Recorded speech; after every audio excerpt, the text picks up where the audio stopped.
Donc, bonjour. Donc là, maintenant, on va passer sur le Yukugiri. Donc après le Mawashi-giri, le Yukugiri. Donc le Yukugiri, déjà la première position, c'est plus Zenkutsu, c'est Kibadashi. Alors Kibadashi, je ne sais pas si on l'a déjà vu dans les précédentes vidéos, mais c'est la position du cheval. Donc, pourquoi la position du cheval? C'est la traduction littérale de Kibadashi en japonais. Et c'est comme si vous étiez sur un cheval. Donc là, les deux jambes sont sur le côté, les pieds droits, comme s'ils étaient sur les étriers, et le corps sur la même ligne, deux talons sur la même ligne, les deux pieds sur la même ligne. Donc là, pour le Yukugiri, alors, je vais d'abord le faire en 3 temps. Donc, première chose, les jambes se croisent. Ça permet de protéger les parties. Ensuite, la jambe se lève. Donc ça, c'est pareil pour tous les coups de pied, hein. Ça permet de donner la hauteur du pied, du coup de pied qu'on va donner. Et ensuite, on va pencher le haut du corps et déplier la jambe. La ramener et la reposer. Donc ça, c'est en 3 temps. Donc ça, c'est un bon moyen de visualiser le mouvement pour le faire correctement. Là maintenant, en un temps, ça c'est ce qu'on va utiliser pour le Kyon et pour les combats.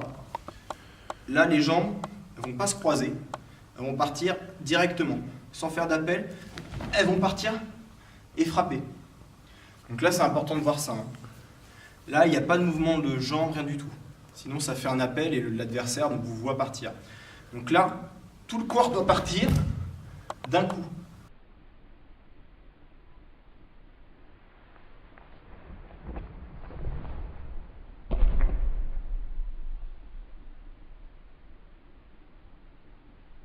Les pieds, ils doivent rester toujours parallèles.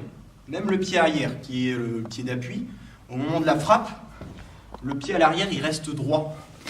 Il reste droit tandis que la jambe se déplie. Ça permet de garder les deux hanches dans le même axe et ainsi de mettre plus d'énergie, plus de puissance dans nos coups de pied. C'est pareil ensuite.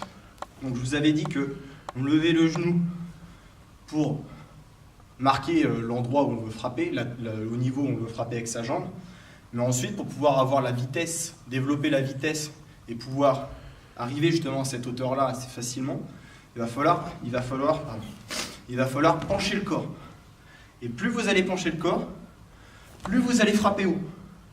Alors après, si vous voulez frapper à la tête avec un Yukugiri, le pied à l'arrière, il ne pourra plus rester droit. Ça fera comme pour le Mawashi-giri, il sera obligé de s'ouvrir. Et dernière chose, Yukugiri, une chose importante, c'est quand vous frappez Yukugiri, vous frappez avec le talon. C'est le talon qui frappe. C'est la partie la plus robuste, la plus forte du pied. Et c'est la zone, la zone la plus dure. Et on va essayer de frapper avec une zone de contact qui est toute petite, comme je vous avais expliqué pour le Oitsuki. Là, c'est pareil avec le Yukugiri. On va frapper avec la pointe du talon pour avoir plus d'efficacité. Voilà, merci.